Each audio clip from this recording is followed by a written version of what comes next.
Fala galera, tudo bem? Aqui quem está falando é o professor José Souza, bem-vindo ao canal Código da Vida.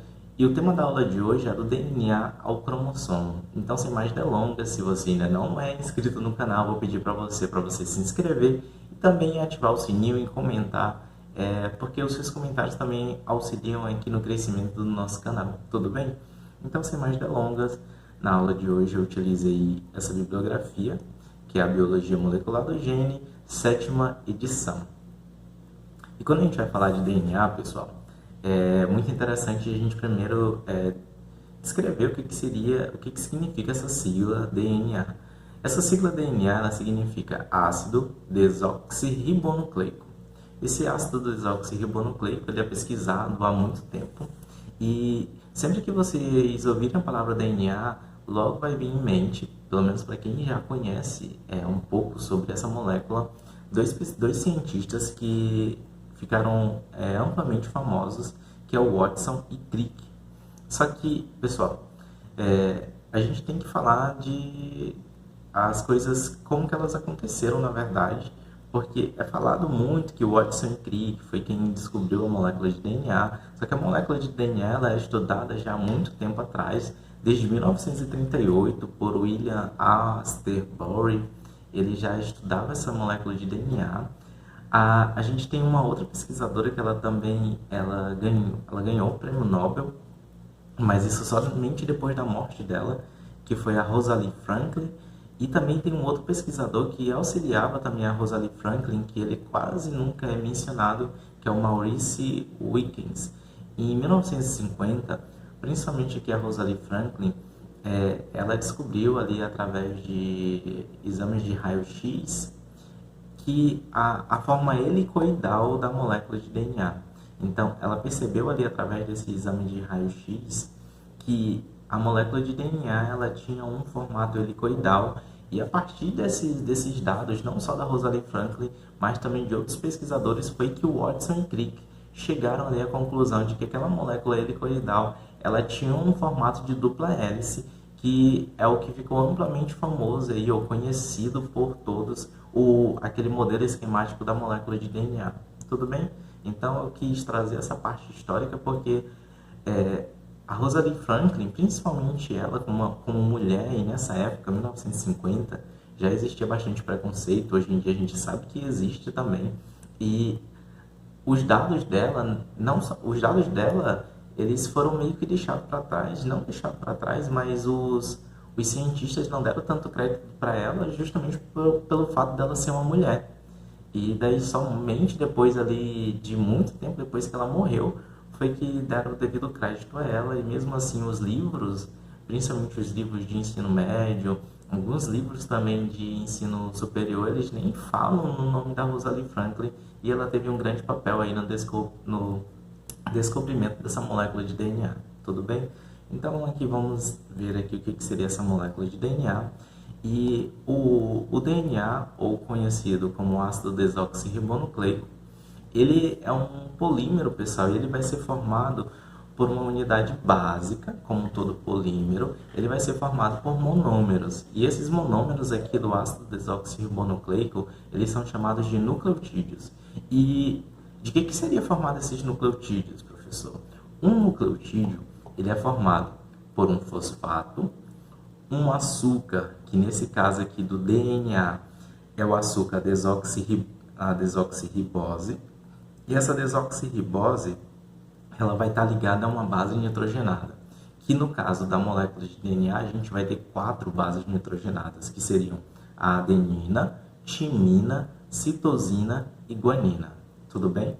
Então, a molécula de DNA ela é um polímero. Todo polímero, pessoal, ele vai ser formado por vários monômeros, ou seja, são várias repetições. Esses monômeros, no caso do DNA, é chamado de nucleotídeo.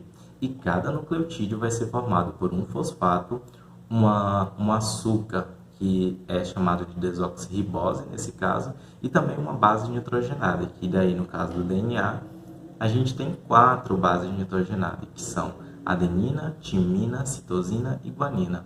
Mas vocês podem estar se perguntando, mas professor, por que é importante, por que é dada tanta importância para a molécula de DNA?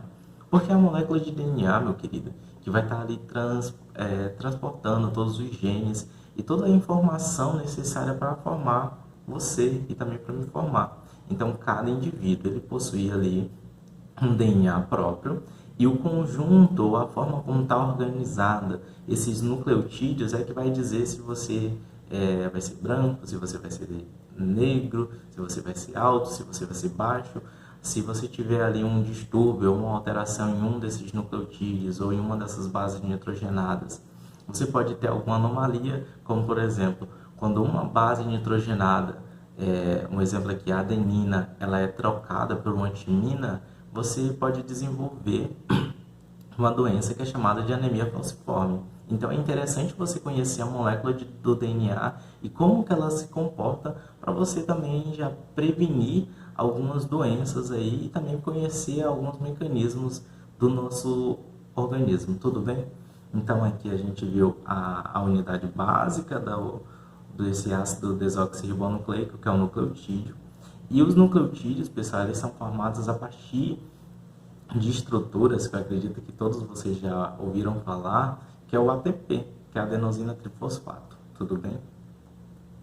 Então, aqui a gente tem um nucleotídeo, e daí, pessoal, agora vocês precisam lembrar lá das classificações de química, que quando a gente tem uma cadeia que tem carbonos, a gente começa a classificar esses carbonos a partir da ramificação.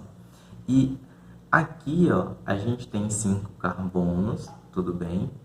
Aqui um fosfato, grupamento fosfato, que vai estar ligado a um açúcar, que nesse caso é a desoxirribose, e esse açúcar está ligado a uma base nitrogenada. Aqui em cada um desses pontos não está sendo representado, mas vocês precisam lembrar que em cada uma dessas extremidades aqui corresponde a um carbono. Então aqui eu tenho um carbono, aqui eu tenho outro e assim sucessivamente. Por que eu estou falando isso? Eu acredito que a maioria de vocês já ouviram falar o sentido 5' 3' do DNA ou 3' 5'. Alguém já deve ter ouvido isso daí, principalmente nas faculdades. E daí o que significa isso? Quando a gente vai classificar os carbonos de uma cadeia, a gente começa a classificação dele a partir da ramificação. Então aqui onde tem a base nitrogenada, corresponde ao carbono 1, que nesse caso aqui a gente classifica ele como carbono 1', tudo bem? Se aqui é o carbono 1', então aqui é o carbono 2', aqui é o carbono 3', aqui é o carbono 4' e aqui é o carbono 5', tudo bem? Dito isso, pessoal, vamos prestar atenção aqui em uma coisa. Sempre eu vou ter em uma das extremidades dessa molécula de DNA um grupamento fosfato ligado à extremidade 5'.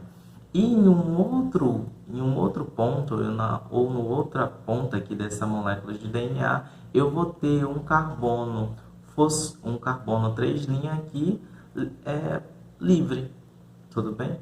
Então, se vocês observarem aqui, ó, eu tenho aqui um nucleotídeo que ele vai se ligar a um outro nucleotídeo através aqui do carbono 3'. Então, se vocês observarem essa imagem, a gente tem um fosfato ligado a um açúcar, que nesse caso aqui é a desoxirribose, e esse açúcar está ligado a uma base nitrogenada.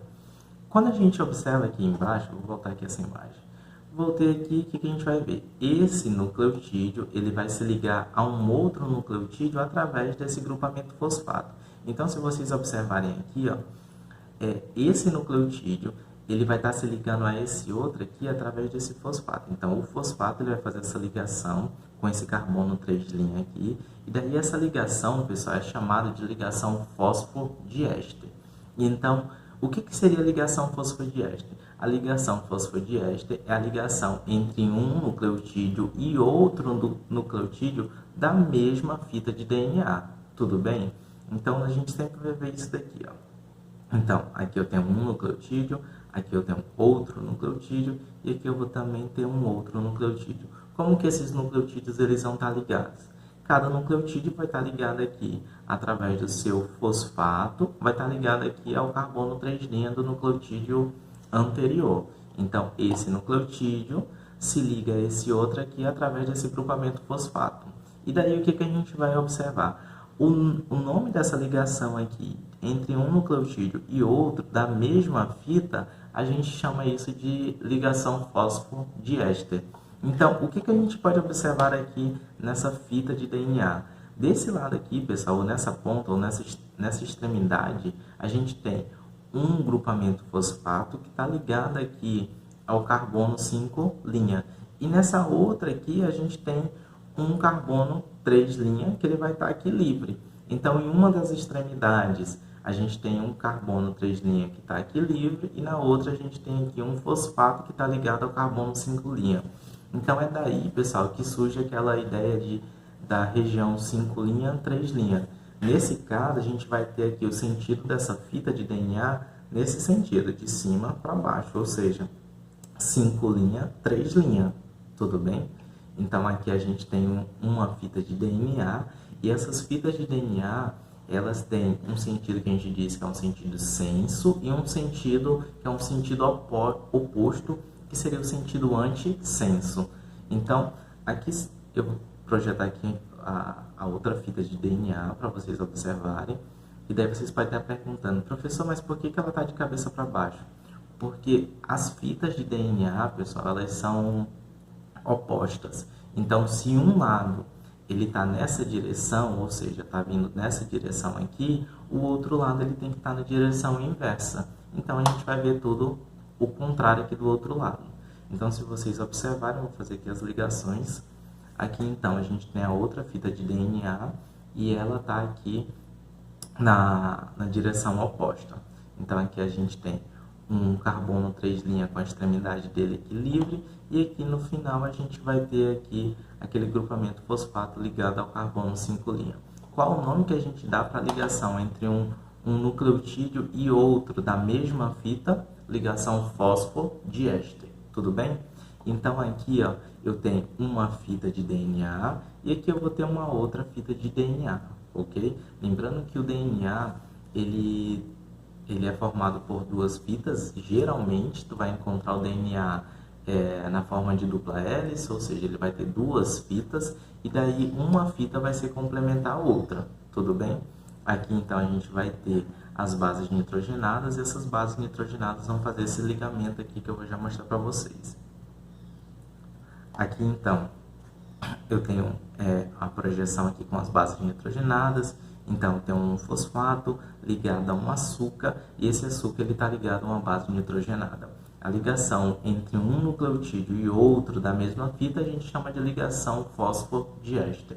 E daí, pessoal, o DNA ele possui 4 bases nitrogenadas, que são adenina, timina, citosina e guanina. E daí vale lembrar o seguinte, sempre, e quando eu digo sempre é porque é sempre mesmo, eu vou ter aqui, ó, uma timina se ligando a uma outra base nitrogenada que ela é chamada de adenina, tudo bem? Então, a timina se liga com a adenina e a guanina sempre vai se ligar com a citosina, tudo bem? Então, sempre vai ser isso daqui, pessoal.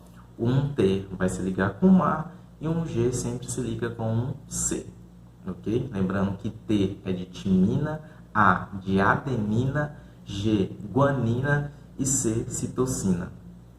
Aqui, então, eu tenho uma fita de DNA e aqui eu vou ter uma outra fita de DNA.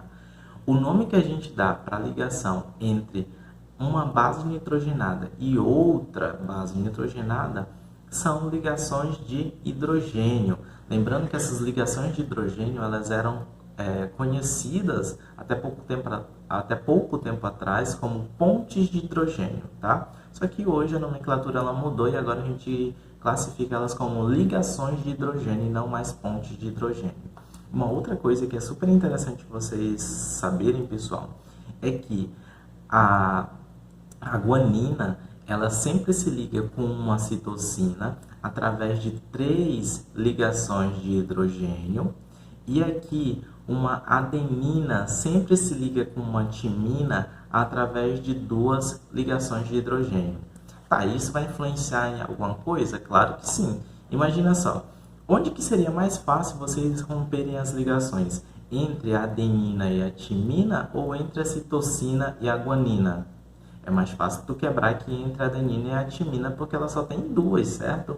Essa daqui, como tem 3 ligações de hidrogênio, então vai ser mais difícil para você romper essas ligações, tudo bem? E isso vai influenciar em quê? Essas regiões aqui, onde a gente tem guanina e citosina, elas são mais propícias para ter ali alguns genes, porque esses genes eles vão precisar ficar protegidos, e daí nada mais interessante do que eles ficarem ali entre essas bases nitrogenadas para evitar ali a perda de algum gene e assim a pessoa vai desenvolver alguma deficiência. As bases nitrogenadas, pessoal, elas também podem ser classificadas, e daí a gente tem dois grupos aqui que a gente pode classificar essas bases nitrogenadas, que são purinas e as pirimidinas. Como bases nitrogenadas purinas ou púricas, vocês podem também ver essa palavra em alguns livros, a gente tem a adenina e a guanina. Então, são duas bases nitrogenadas que são consideradas puras ou purinas, e elas são consideradas puras, pessoal, porque elas possuem 2 anéis aromáticos cada uma. Já as pirimídicas ou pirimidinas, aqui a gente vai ter 3 bases nitrogenadas, que são citosina, timina e uracila. Lembrando, pessoal, que essa base nitrogenada, ou seja, a uracila, ela é exclusiva da molécula de RNA. Então, na molécula de DNA, tu nunca vai encontrar uma uracila, tudo bem? Se você encontrou uma uracila, então obrigatoriamente aquela molécula tem que ser uma molécula de RNA, tudo bem? Da mesma forma que no RNA tu não encontra timina. A timina, ela é exclusiva da molécula de DNA, então lembra disso. A base nitrogenada timina, ela é exclusiva da molécula de DNA, e a base nitrogenada uracila, ela é exclusiva da molécula de RNA. Ou seja, se eu estou analisando uma fita e nessa fita eu tenho ali uma base nitrogenada, um T, que seria a timina, então obrigatoriamente aquela fita ela tem que ser de quê? De DNA. Do contrário, se eu tiver ali uma uracila nessa fita, ela obrigatoriamente tem que ser uma fita de RNA. Então não se esqueçam disso. Aqui então eu projetei para vocês aqui a estrutura do DNA, já que a gente vai estar falando aqui desde o DNA até a nível cromossômico. E a molécula de DNA, pessoal, ela vai ter um formato helicoidal e tem esse modelo tridimensional aqui que foi proposto por Watson e Crick em 1953, que é o modelo de dupla hélice, onde mostra aqui, ó, que o DNA ele vai ser formado por 2 fitas e essas fitas são complementares, ou seja, uma vai estar complementando a outra. E sempre, pessoal, se em uma das fitas eu vou ter aqui desse lado a região 5' obrigatoriamente no outro lado eu vou ter ali a região 3'. Por quê? Porque uma é complementar a outra. E lembra, se uma fita está nesse sentido ou nessa direção, a gente diz que ela está no sentido senso, e se ela está no sentido inverso, a gente diz que ela está no sentido antissenso. Tudo bem? Então aqui, só para vocês saberem, a molécula de DNA, ela tem em torno ali de 2 nanômetros de diâmetro. Uma volta completa aqui nessa molécula de DNA, ela tem em torno ali de 3,4 nanômetros, e a gente vai encontrar em uma volta toda da molécula de DNA cerca de 10 pares de base. Tudo bem? E a distância entre cada um desses pares de base é cerca de 0,34 nanômetros. Então, entre essa base, entre esse nucleotídeo e esse outro aqui, eu tenho ali uma distância de 0,34 nanômetros, e uma volta inteira aqui, ó, nessa molécula de DNA vai ter ali cerca de 3,4 nanômetros e corresponde a basicamente ali 10 bases nitrogenadas. Tudo bem? Aqui é só para vocês saberem a parte estrutural da molécula de DNA. E olha só, pessoal. Então, dito isso, o diâmetro aqui dessa molécula de DNA ele tem cerca de 2 nanômetros. Alguns pesquisadores acreditam que a molécula de DNA, pessoal, se eu conseguisse pegar todas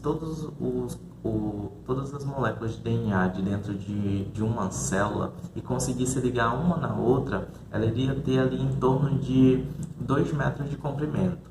Só que aí vamos pensar no seguinte, nós estamos falando de uma molécula de DNA, e essa molécula de DNA ela tem que estar aqui dentro de uma estrutura que a gente conhece como célula. Dentro da célula a gente tem uma região específica onde esse DNA ele fica armazenado, que é dentro do núcleo.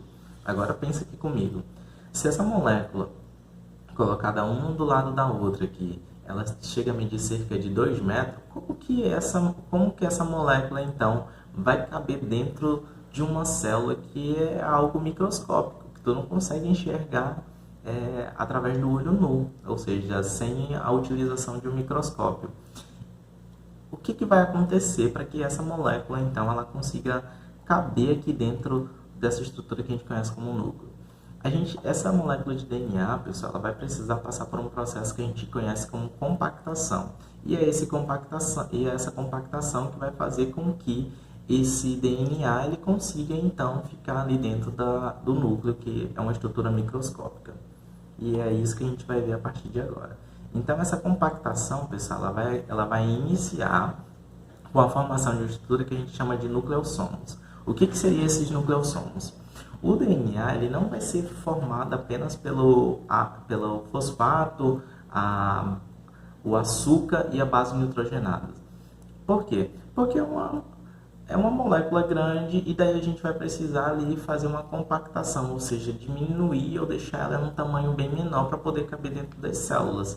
E quais são as estruturas que vão estar auxiliando nessa compactação? A gente tem um conjunto de proteínas que são chamadas de histonas, e essas histonas elas se ligam nessa fita de DNA e vai formar uma estrutura que a gente chama de nucleossomo. Cada uma dessas histonas elas vão se unir e vai formar o que a gente conhece como octômero, ou seja, 8 proteínas, que são essas proteínas, pessoal, são chamadas de histona. E daí a gente vai ter várias histonas, histona H1, H2, H3, H4, H5 e assim por diante. Nesse caso aqui eu coloquei um exemplo aqui para vocês entenderem como que vai funcionar. Então aqui ó, eu tenho um octômero de histonas, ou seja, eu tenho aqui a histona 2H2A mais 2H2B. Aqui eu tenho a histona 2H3 e também a histona 2H4. Essas histonas, que é essa estrutura aqui, elas vão funcionar como uma espécie de apoio para a molécula de DNA. Então, a histona ela se liga à molécula de DNA e daí ela faz uma torção. Essa torção faz com que esse DNA ele seja enrolado. E daí, pessoal, a gente vai ter a ação de uma outra histona, que é a histona H1, que ela vai prender, enrolou, prendeu. E daí ela vai fazendo isso ao longo da molécula de DNA. Essa formação, pessoal, vai formar o que a gente conhece, alguns autores vão falar que se assemelha a um colar de pontas por conta dessa formação que a gente vai ter aqui, ó. Cada uma dessas bolinhas que vocês estão vendo aqui nessa imagem de microscopia corresponde ali a uma histona que se enrolou nessa molécula de DNA e formou essa estrutura que a gente conhece como nucleossomos, tudo bem? Então, nucleossomos nada mais é do que ali quando uma histona, um octômero de histonas, na verdade, ele se liga à molécula de DNA e se enrola. Se enrolou, a gente vai ter uma outra histona, que é H1, que vai lá e prende, que é o que vocês estão vendo aqui, ó. Ela se enrolou, a histona H1 vai vir aqui e vai se prender nela para que ela não se solte. Feito isso, a gente vai ter a formação das fibras cromatídicas ou fibras cromatínicas. Essas fibras cromatínicas, pessoal, elas vão ser formadas basicamente porque essas histonas elas vão ter afinidades e daí, além dela só enrolar formando aquele colar de pontas, ela vai também se enrolar entre elas, formando esse aglomerado aqui, que a gente chama de fibra cromatínica. É essa fibra cromatínica que vai fazer ali com que seja formada uma estrutura que a gente chama de cromátide. E ela vai ter ali, pessoal, aproximadamente 30 nanômetros de comprimento. Feita ali a formação dessas fibras cromatínicas, a gente vai ter, então, outro tipo de proteínas que vão estar se ligando a essas fibras cromatínicas, que são chamadas de coenzinas. Essas coesinas, pessoal, vai fazer com que esse DNA ele fique ainda muito mais enrolado, ou seja, muito mais compactado, para que ele fique nessa forma visível aqui que a gente conhece como cromossomo. Então aqui a gente vai ter essas coesinas, cada um desses daqui, ó, como vocês podem ver, é uma fita de DNA. Então essas coesinas, elas se ligam a essas fitas de DNA para fazer com que elas fiquem próximas. E daí o que vai acontecer? Ela vai começar a formar, a se enrolar ao longo do DNA, formando aqui, ó, deixando essas aberturas que vocês podem ver elas aqui, ó, que é basicamente proteínas que vão estar aqui dispersas, e daí elas vão começar a se aglomerar, pessoal, e durante uma fase que a gente conhece como metáfase. Durante a metáfase a gente vai ver que essas coesinas vão fazer com que esse DNA ele fique tão condensado que ele vai ficar nesse formato aqui que a gente conhece como um cromossomo. Então aqui a gente teve lá a molécula de DNA. A molécula de DNA ela é formada por duas fitas, cada uma fita ela vai se complementar a outra e tem cerca de 2 nanômetros de comprimento. Essa molécula de DNA, quando ela precisa passar pela divisão celular, ela vai se compactar, e quem vai auxiliar nessa compactação são proteínas que são chamadas de histonas. Essas proteínas chamadas de histonas vão formar o que a gente conhece como nucleossomos. Esses nucleossomos vão ter em torno de 11 nanômetros de comprimento. Eles vão se enrolar, vão formar o que a gente conhece como fibras cromatínicas. Essas fibras cromatínicas, elas têm em média ali cerca de 30 nanômetros, e daí através de um outro tipo de proteínas que são as coesinas, elas vão começar ali a se agrupar e formar o que a gente conhece como cromossomo. Lembrando que essa molécula de DNA, que ela tem duas fitas, para que ela forme o cromossomo, ela primeiro tem que duplicar, ou seja, a partir de uma molécula de DNA, eu vou ter a formação de duas moléculas de DNA, mas não se preocupe que essa etapa aqui de formação dessas duas moléculas de DNA, a gente vai ter uma aula específica para falar dela. E daí ela vai formar essa estrutura que a gente conhece como cromossomo. O cromossomo, então, pessoal, é basicamente essa estrutura aqui, que está aqui esquematizada, e a gente vai dividir ele em uma estrutura que é chamada de braço curto, e daí a gente tem uma letra para simbolizar ele, que é a letra P, de petit, ou seja, que é curto, pequeno. Então aqui a gente tem um braço curto, e essa outra região é classificada como braço longo, simbolizada pela letra Q. O Q aqui é só basicamente por conta de que depois da letra P vem a letra Q, por isso que colocaram para simbolizar o braço longo essa letra Q. Além disso, a gente vai ter aqui na região central uma estrutura que a gente conhece como centrômero, que vai ser responsável por ligar o braço curto com o braço longo. E anelado a esse centrômero, nessa formato aqui de cromossomo, a gente vai ter o cinetócoro, que vai auxiliar também no processo ali de divisão celular. Durante o processo de divisão celular, pessoal, eu vou estar explicando melhor para vocês as estruturas do cromossomo, todas as partes deles e os tipos de cromossomo, tudo bem? Então, para essa aula não ficar tão longa, a gente vai encerrar aqui. Eu espero que tenha ajudado vocês. E, mais uma vez, se você ainda não é inscrito no canal, já se inscreve, deixa seus comentários se vocês gostaram da aula. A partir das próximas aulas, a gente vai estar falando sobre síntese de DNA, e também a parte ali de divisão celular, mitose e meiose, tudo bem? Forte abraço e até mais!